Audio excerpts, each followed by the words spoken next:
Melanjutkan video yang kemarin di mana Bisutong dan ketiga muridnya dikepung oleh pasukan babi. Entah apa yang terjadi karena pasukan babi seperti sudah mengetahui perihal kedatangan mereka. Hingga Yongli kemudian berkata bahwa kerja Baji sudah sangat baik. Yang ternyata Baji sengaja mengajak Bisutong ke tempat tersebut. Yang tak lain untuk mengincar kitab suci yang ada di tangan mereka. Di mana Baji berniat menukar kitab suci dengan istri tercintanya yang sedang ditawan oleh Yongli. Mendengar hal itu jelas membuat Bisutong menjadi sangat terkejut. Karena Baji tega menjebak mereka hanya demi istrinya saja.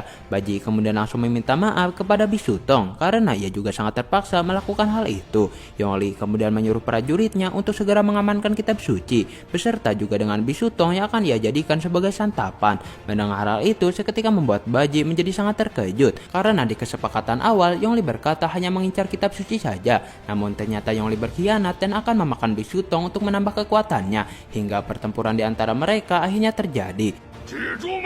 收拾他们！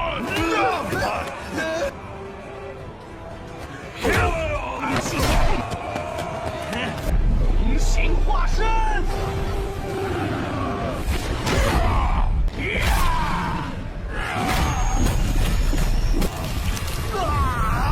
Terlihat bahwa kekuatan Yongli sangatlah besar, bahkan ia bisa mengalahkan Aoke dengan sangat mudah. Tak sampai di situ, Yongli juga menggunakan jurus penyerap yang sangat mengerikan, di mana ia menyerap kekuatan alam yang akan menjadikan kekuatannya bertambah lebih kuat.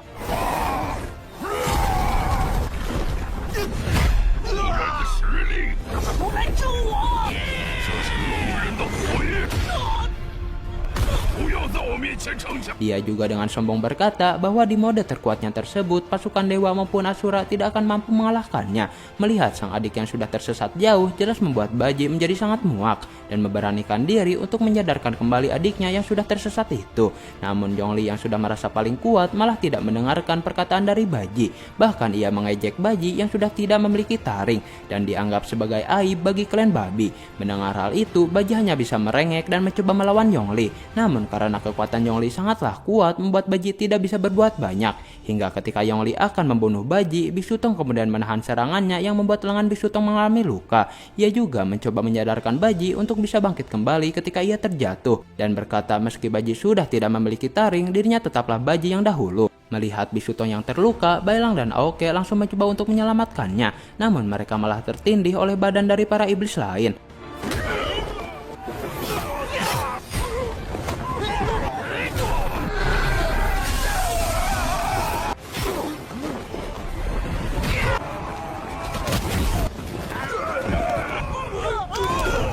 Sementara Yongli yang akan mendekati Bisutong langsung dikejutkan dengan Baji yang menantang dirinya, di mana Baji berkata bahwa Yongli boleh saja menyiksa dirinya, namun bila Yongli berani melukai Bisutong maka dirinya tidak akan tinggal diam.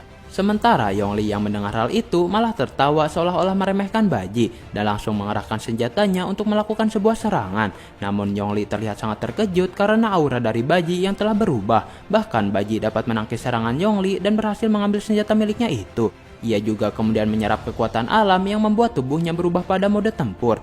Diiringi dengan taring Baji yang seketika tumbuh dengan sangat cepat dan langsung terjadi pertarungan sengit di antara mereka.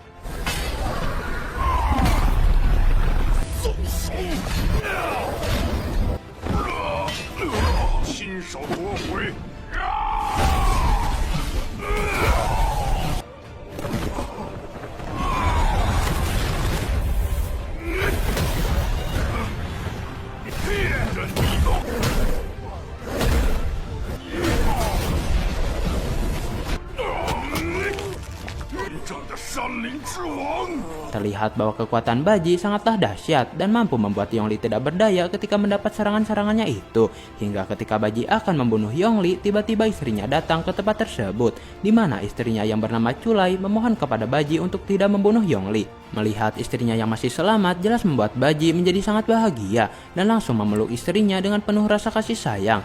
Namun belum lama ia merasakan kebahagiaan itu, tiba-tiba Culai langsung mengarahkan sebuah pisau tepat ke arah Baji. Namun dengan sigap Bisutong langsung menyelamatkan Baji dari serangan tersebut. Melihat tingkah Culai yang ingin membunuhnya jelas membuat Baji menjadi sangat bersedih dan menanyakan kepada Culai mengenai maksud tujuannya itu. Culai kemudian berkata bahwa dirinya sudah lama benci terhadap Baji karena Baji memiliki sifat sombong, egois, pengecut dan tidak berguna, dan itu membuat dirinya menjadi sangat muak. Hingga tepatnya 26 tahun yang lalu, Culai kemudian menyuruh Baji untuk ikut bersama Bisutong ke barat untuk melakukan sebuah perjalanan, yaitu mengambil kitab suci. Dan karena cintanya sangatlah besar, akhirnya Baji menuruti perintah dari istrinya tersebut. Bukan tanpa alasan, Culai ternyata menyuruh Baji ke barat dengan sebuah niatan jahat, di mana ia ternyata menyukai Yongli, adik dari Baji sendiri, karena Yongli lebih tampan, rajin menabung, dan tidak sombong. Dan ketika Baji sudah pergi jauh, maka mereka bisa menjalani asmara dengan tenang dan bahagia.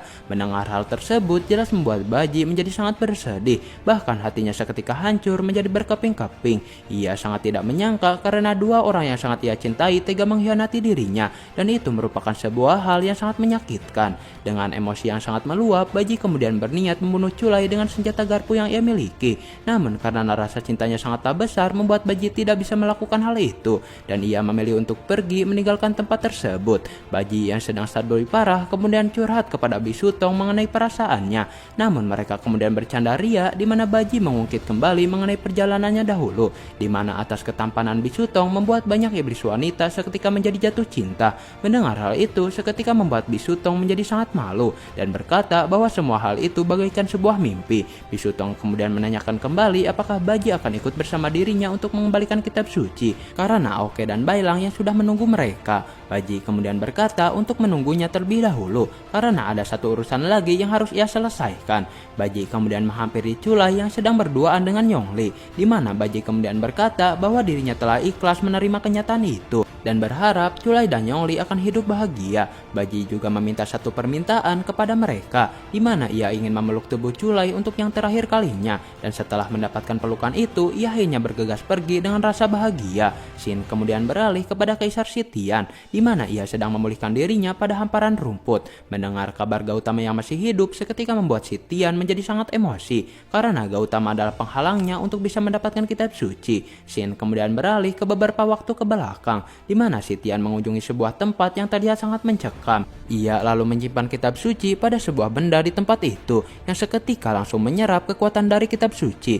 Namun secara diam-diam ternyata Gautama berada di tempat itu, di mana Gautama sangat terkejut ketika melihat kekuatan kitab suci yang sedang diserap, dan itu akan membuat kitab suci menjadi kehilangan cahayanya. Sitian kemudian berkata agar Gautama tidak ikut campur, karena sekarang kitab suci telah menjadi miliknya, dan ia bebas untuk melakukan apapun. Mendengar hal itu jelas membuat Gautama tidak setuju, karena kitab suci hanya dipergunakan untuk kepentingan semua makhluk hidup, dan ia akan melawan siapa saja yang menyalahgunakannya, sekalipun itu adalah Sitian. Sitian sendiri langsung mengarahkan sebuah serangan kepada Gautama, yang hal itu langsung membuat Gautama mengalami luka yang sangat parah. Gautama juga merasakan bahwa kekuatan Sitian bercampur dengan kekuatan iblis, yang hal itu memperkuat kecurigaannya bahwa Sitian adalah pengkhianat.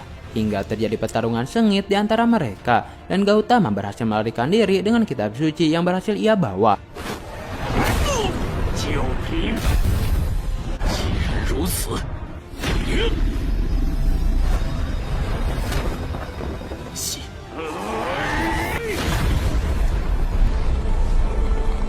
，Scene kemudian beralih lagi kepada waktu sekarang, di mana Sitian sudah merasa cukup dalam proses pemulihan tubuhnya. Ia juga sudah tidak sabar untuk mendapatkan kembali kitab suci dan berniat untuk mengambilnya dengan menggunakan tangannya sendiri.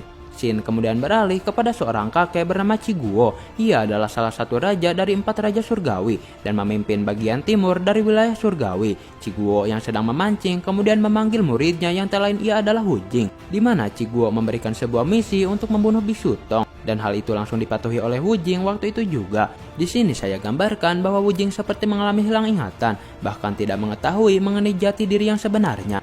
Beralih lagi kepada Bisutong, di mana mereka sedang menunggu Baji yang tak kunjung datang. Hingga setelah agak lama menunggu, akhirnya Baji menghampiri mereka ke tempat tersebut, dan mereka langsung memulai perjalanannya waktu itu juga. Singkat cerita, malam pun tiba. Bisutong kemudian memilih untuk beristirahat di tempat yang sangat tenang. Ia juga membuat sebuah bola cahaya dan menyuruh Bailang untuk dapat menangkapnya, di mana itu akan menjadi sebuah latihan agar Bailang bisa mengendalikan roh yang ada pada tubuhnya.